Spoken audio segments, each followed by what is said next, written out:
Salut coach. Salut Thierry. Alors on va continuer aujourd'hui à dévoiler un petit peu les différents programmes HBX, ce concept général qu'on évoque depuis quelques semaines dans Ne ratez pas le coach. La semaine dernière on a vu le HBX TRX avec les fameuses sangles. Aujourd'hui on va parler d'un truc qui m'intrigue assez, c'est le HBX Wrestling. Donc par définition c'est la lutte. Donc c'est inspiré de la lutte, c'est Thomas Serboneski en France qui a développé ça entre ses connaissances sur le développement de la force et les arts martiaux. L'idée c'est quoi? C'est de gagner en force musculaire? Alors l'idée de départ c'est est-ce qu'on pourrait pas utiliser ça aussi pour développer les qualités physiques d'un athlète de tout type et des sports de combat notamment. Après du coup on va travailler sa force, on va travailler son explosivité, donc un mix entre la force et la vitesse. Ça peut intéresser certaines personnes, certains sportifs. En même temps on va pouvoir se défouler, brûler des calories, augmenter tout simplement sa capacité à bouger, sa force fonctionnelle. Donc voilà, et on va voir qu'on va utiliser notamment cet objet assez intriguant qui est un kettlebell. C'est inventé. C'est quoi? Alors à la base c'est une boule, un peu comme une boule à canon, sur laquelle on aurait soudé une anse en plus. C'est les Russes qui ont inventé ça à la base. D'accord. À la base parce que c'était un boulet de canon, après ça a servi pour les balances sur les marchés, et puis c'est devenu un outil de préparation physique pour l'armée russe. C'est en fonte? C'est en fonte, c'est très lourd, ça a la particularité d'être plus facile à utiliser qu'une haltère aussi.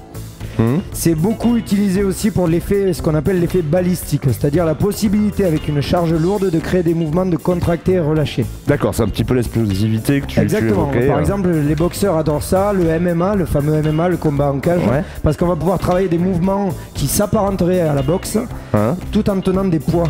Donc par exemple, on va avoir le fameux, le plus connu, ça va être, tiens, prends 16 kilos. Allez, 16 kilos, oula, tiens, on va se faire mal, on n'est pas échauffé, on va y aller direct.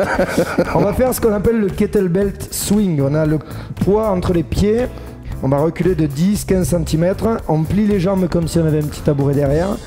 On se retrouve les épaules au-dessus du kettle et ce qu'on va faire c'est un effet de griffé, comme si on voulait jeter un ballon entre les jambes. Un peu comme la tomate à la maternelle. On swing vers l'arrière et puis ensuite on met un coup de rein vers l'avant, bras tendus. À chaque fois je swing à partir des hanches et je regarde loin devant. Je cherche à serrer mes fesses. Donc il n'y a pas d'hyper extension du bassin, je cherche juste à serrer mes fesses, serrer mes abdos et je mets un petit coup de rein. Donc il y a une phase de relâcher, une phase de contracter qui va travailler les chaînes musculaires postérieures. Et là les 16 kilos on les voit bien. L'idée c'est souvent qu'on peut travailler en poussée, augmenter sa capacité à pousser comme les pompes, mais on travaille très peu et même nerveusement sa capacité à se redresser, à travailler les chaînes qu'on appelle postérieures, c'est-à-dire les muscles du dos. Donc avec ce genre de mouvement de swing, on va pouvoir entre autres travailler un peu les cuisses, les fessiers, les abdos, sa capacité à bouger vite, à frapper fort dans un sac. Et puis avec un poids si fort, forcément c'est... Voilà, donc c'est un des mouvements. Après on pourrait l'utiliser pour le pousser au-dessus de la tête. C'est un outil aussi utilisé à côté de l'haltérophilie pour augmenter sa force d'un bras unilatéral, etc. D'accord, voilà pour le HBX Wrestling, inspiré donc de la lutte. On continue bien sûr à vous présenter ces concepts. Oui, surtout que le kettlebell, ça tue pas mal. La semaine prochaine. À bientôt le jeune homme. Ciao.